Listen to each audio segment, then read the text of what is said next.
तो hello everyone, I welcome you all to doctor Amit IAS SS academy. आज जो हम कवर करने जा रहे हैं वो अपनी 7th ब्रिक्स समिट जो हुई है उसके रिगार्डिंग सारी न्यूज़ कवर करने जा रहे हैं। 17th ब्रिक्स समिट जो कि होस्ट करी गई ब्राज़ील के द्वारा, जो कि रियो डी जेनेरियो ब्राज़ील में हो चुकी है, जो 2026 में आने वाली है। वो 18th ब्रिक्स समिट इंडिया उसको होस्ट करने वाला है। इस ब्रिक्स समिट में क्या क्या खास बातें रही, क्या क्या थीम रही, किस तरह से नए मेंबर जो ऐड हुए हैं उन नए मेंबर्स को भी याद करेंगे। तो लेट अस स्टार्ट। तो ब्रिक्स की जो 17th समिट है उसकी थीम आपको ध्यान रखनी है, strengthening global south cooperation for more inclusive and sustainable governance. और कौन सी? रियो डी जेनेरियो डिक्लेरेशन संपूर्ण हुई, रियो डी जेनेरियो डिक्लेरेशन की गई। ठीक है।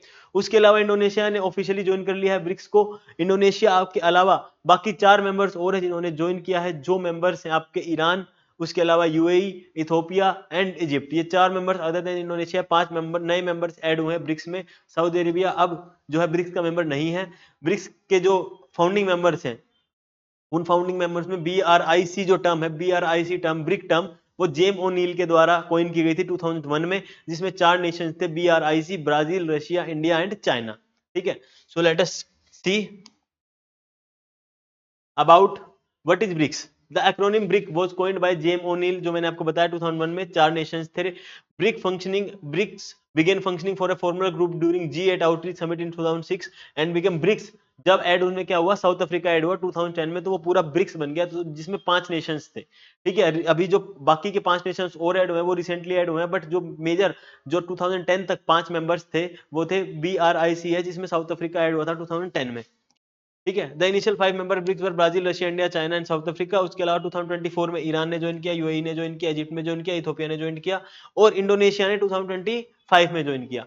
तो इन 4 मेंबर्स ने आपका ज्वाइन किया 2024 में, बट इंडोनेशिया ने आपका 2025 में ज्वाइन किया है। Saudi Arabia is not yet formalised its BRIC membership, while Argentina initially expected to join 2024 later opted out. तो अर्जेंटीना तो ऑप्ट आउट हो चुका है। उसके अलावा इंडोनेशिया ने 2025 में अपनी सहमति जता दी और इंडोनेशिया ऑफिशियल मेंबर है। सऊदी अरेबिया की तरफ से अभी कोई अपडेट नहीं आया है। की इनिशिएटिव में क्या है सबसे इंपॉर्टेंट जो पढ़ते हैं, न्यू डेवलपमेंट बैंक 2014। उसके अलावा कंटिजेंट रिजर्व सबसे इंपॉर्टेंट चीज है जो ब्रिक्स को एक पावर देती है, और ब्रिक्स अपने जो फाइनेंसिस है वो न्यू डेवलपमेंट बैंक से फाइनेंस कर पाता है। ठीक है। New development bank, contingent reserve and BRICS gain exchange, rapid information security channel. अब ब्रिक्स अकाउंट करता है 45% के आसपास वर्ल्ड पॉपुलेशन का, और 37% के आसपास जो है ग्लोबल जीडीपी जो है वो ब्रिक्स नेशंस कंट्रीब्यूट करते हैं। तो आप सोच सकते हैं कि ब्रिक्स का इन्फ्लुएंस कितना ज्यादा बढ़ सकता है आने वाले फ्यूचर में। करंट मेंबर्स मैंने आपको बताई दी। अब मैं इसके लिए आपको ट्रिक याद करा देता हूं, I2E2U मैं लिख भी देता हूं, आपको ध्यान रखनी है ये ट्रिक बिल्कुल। I2E2U, इस ट्रिक का आपको ध्यान रखना है, I2E2U। ठीक है। I2E2U से क्या याद रखेंगे? आई से इंडोनेशिया, उसके अलावा ईरान, ई से इजिप्ट, इथोपिया। I2E2 हो गया, ये I2 हो गया, E2 हो गया, यू से यूएई, यूनाइटेड अरब एमिरेट्स। तो ये 5 न्यू मेंबर्स हैं, आपको हर हाल में ध्यान रखना है, और ब्रिक्स तो आपको याद ही होगा। ठीक है। तो जो नेशनल लीडर्स आए थे वो भी देख लीजिए आप। ब्राजील के लीडर, रशिया के, इंडिया के, चाइना के, साउथ अफ्रीका के, इजिप्ट के, इथोपिया के, इंडोनेशिया के, ईरान के, यूनाइटेड अरब एमिरेट्स के। ठीक है।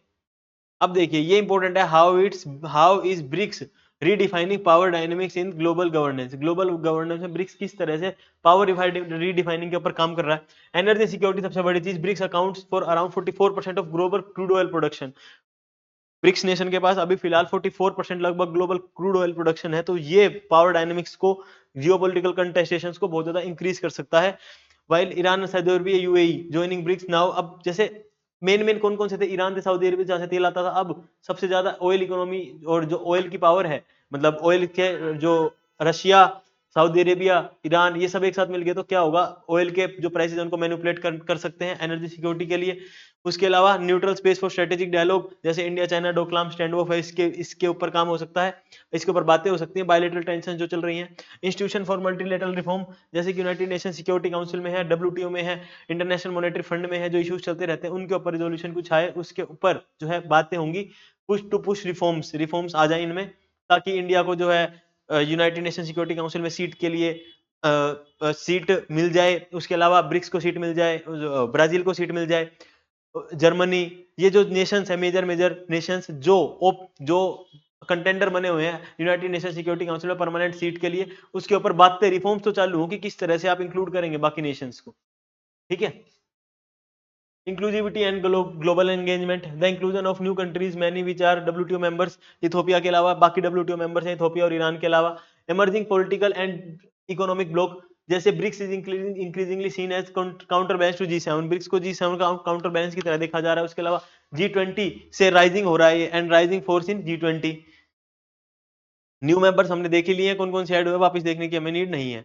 अब की आउटकम्स क्या कर रहे हैं 17 ब्रिक्स समिट के, ग्लोबल गवर्नेंस रिफॉर्म, उसके अलावा sustainable development. Global governance reform में कैसे कैसे ग्लोबल साउथ के ऊपर बात हुई, जो थीम है वही ग्लोबल साउथ के ऊपर रखी गई कि ग्लोबल साउथ को अपना फेयर शेयर नहीं मिल रहा है, ग्लोबल साउथ की रिप्रेजेंटेशन जो है वर्ल्ड में कम होती जा रही है, उसके ऊपर हमें वापस से काम करना है। वर्ल्ड बैंक के ऊपर, जो वर्ल्ड बैंक है उसमें IMF और वर्ल्ड बैंक को रिफॉर्म करने के लिए कहा कि जो इमर्जिंग मार्केट इकोनॉमीज और डेवलपिंग कंट्रीज हैं उनको सपोर्ट करें, उनका रूल बेस्ड ऑर्डर आए, WTO के अंदर भी रूल बेस्ड ऑर्डर आए। Other than that peace and security पे बात हुई, two state solution, Pahalgam attack, financial cooperation, BRICS advance talks on a cross border payment initiative to reduce US dollar reliance, US dollar पे reliance कम हो, इसके ऊपर भी बात हुई फाइनेंशियल कोऑपरेशन में। टेक्नोलॉजी एंड डिजिटल इकोनॉमी पे ग्लोबल AI गवर्नेंस, इसके ऊपर काम हो। Health and social development, tuberculosis जो मेजर इशू बना हुआ है, जो मेजर बीमारी बनी हुई है, इसके ऊपर जो है कुछ समाधान निकाला जाए। Condemnation of carbon border adjustment mechanism, BRICS nations have condemned and reject कर दिया गया है ब्रिक्स नेशंस के द्वारा जो carbon border adjustment mechanism European Union लेके आया था कि आप अपनी कंट्री में जो आप हमें सामान एक्सपोर्ट कर रहे हैं, जो इंपोर्ट करा जा रहा है यूरोप में, अगर वो सामान जो है पेड़ काट के डिफोरेस्टेशन करके बनाया गया है तो यूरोप उस पर टैक्स लेगा। तो इसको कंडेम और रिजेक्ट कर दिया ब्रिक्स नेशन ने कि ये बिल्कुल गलत कर रहा है यूरोपियन यूनियन। ये एक निकल के आया है। अदर देन दैट ये ब्रिक्स नेशंस के जो मेंबर थे उनकी ब्राजील, ब्रिक्स ब्राजील 2025 इनकी फोटो है, सारे के सारे जो लीडर्स हैं वो खड़े हुए हैं यहाँ पर। रशिया की तरफ से जो उनके फॉरेन मिनिस्टर हैं वो आए थे, सर्जी लैवरोव। अब की चैलेंजेस क्या क्या हैं जो ब्रिक्स की फंक्शनिंग को हिंडर कर रहे हैं, क्या क्या चीजें हैं, क्या क्या जिस वजह से ब्रिक्स जो है अपने फुल पोटेंशियल को रीच नहीं कर पा रहा है। Lack of permanent seat and secretariat, permanent seat भी नहीं मिल रही, सेक्रेटरिएट भी नहीं है ब्राजील का। जो आप कह रहे हैं कि प्रेसिडेंसी जो रोटेट होती रहती है, बट कोई परमानेंट सीट या परमानेंट सेक्रेटरिएट ब्रिक्स का नहीं है, हेडक्वार्टर उसके ऊपर काम होना चाहिए कि कुछ परमानेंट चीज हो जिससे कि हम उस पर लुकअप टू कर पाए, वहां पर एक एस्टेब्लिशमेंट कर पाए। Does not have permanent seat और डेडिकेटेड सेक्रेटरिएट विच वीकन्स इंस्टीट्यूशनल फ्रेमवर्क, इसके इंस्टीट्यूशनल फ्रेमवर्क पे काफी इफेक्ट पड़ता है। पॉलिटिकल कॉन्ट्राडिक्शंस, अब जैसे डिसीजन मेकिंग और जो कॉम्प्लिकेशंस बढ़ती जा रही हैं उसकी वजह से जियोपॉलिटिकल कंटेस्टेशंस भी बढ़ती जा रही हैं, स्ट्रेटेजिक ऑटोनॉमी बढ़ती जा रही है अलग अलग नेशंस की। इंडिया अपनी स्ट्रेटेजिक ऑटोनॉमी पे जब से काम कर रहा है, क्योंकि इंडिया को पता है कि स्ट्रेटेजिक ऑटोनॉमी मेरी अगर नहीं होगी तो मैनिपुलेशन करना मेरी कंट्री को आसान हो जाएगा। तो इंडिया इसके ऊपर काम कर रहा है कि स्ट्रेटेजिक ऑटोनॉमी रखी जाए, हमारे जो इंटरेस्ट है वो सर्व हो, उसके अलावा ग्लोबल साउथ के ऊपर काम हो। ठीक है, क्योंकि जो अपना ब्राजील है वो भी ग्लोबल साउथ में आता है, ध्यान रखना इस चीजों। तो ये देखिए, weakening of BRICS economies untapped potential, China economic slow down, ठीक है, उसमें coupled with Russia decline amid war and sanctions, China का इकोनॉमिक स्लो डाउन आया। उसके अलावा जो रशिया है, रशिया में भी प्रॉब्लम आई बड़ी सारी, रशिया और यूक्रेन का वॉर जो चल रहा है उसकी वजह से काफी ज्यादा रिसोर्सेज जो है रशिया के खर्च हो चुके हैं, तो ये पावर्स वीक होती जा रही है थोड़ी थोड़ी economically. Undermines BRICS capacity to drive global economic transformation. Additionally, despite accounting more than 18% of global trade, intra-BRICS trade remains a lot, just 2.2%। Intra-BRICS जो ब्रिक्स कंट्री आपस में सिर्फ 2.2% ट्रेड कर रहे हैं, इसको हमें इंक्रीज करना होगा। Other than that limited influence on global institutions, IBRD, उसके अलावा G7। अब देखिए BRICS plus countries hold 19% voting power IBRD, but 40% जो है G7 कंट्रीज के पास है IBRD में वोटिंग। तो इसकी वजह से भी इशू आता है कि जो फंडिंग है उसमें प्रॉब्लम आती है, फंडिंग नहीं मिल पाती है जो इमर्जिंग मार्केट इकोनॉमीज हैं या फिर जो डेवलपिंग कंट्रीज हैं उनको।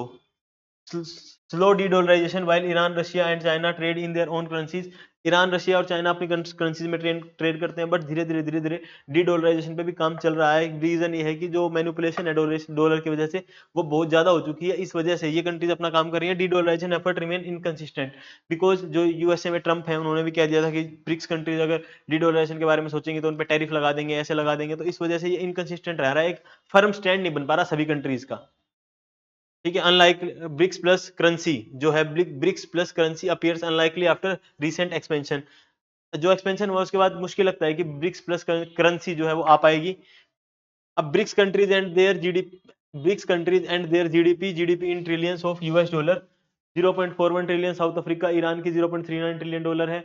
अब सबसे ज्यादा किसकी है? सबसे ज्यादा देखिए चाइना की है 17.96 ट्रिलियन डॉलर, उसके बाद इंडिया की है 3.39 ट्रिलियन डॉलर, उसके बाद रशिया की है 2.24 ट्रिलियन डॉलर, उसके बाद ब्राजील की है 1.92 ट्रिलियन डॉलर। तो ये शेयर ऑफ जीडीपी है, बस इसलिए है कि आपको पता चले कि इकोनॉमिकली ब्रिक्स के अंदर कौन सी जो कंट्री है वो कितनी इकोनॉमिकली पावरफुल है। ठीक है, तो उनको डोमिनेट कौन कर रहा है? सबसे ज्यादा dominated by China.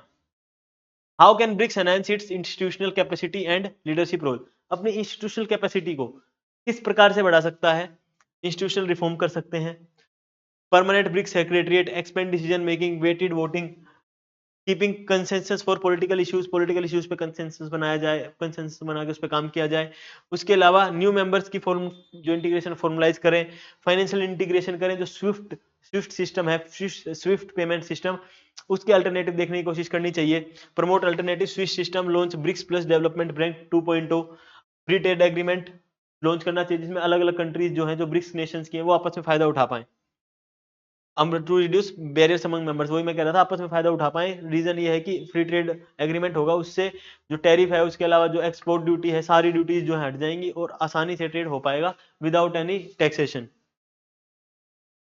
Geopolitical cooperation, adopt a unified stand on global governance, example United Nation Security council reform.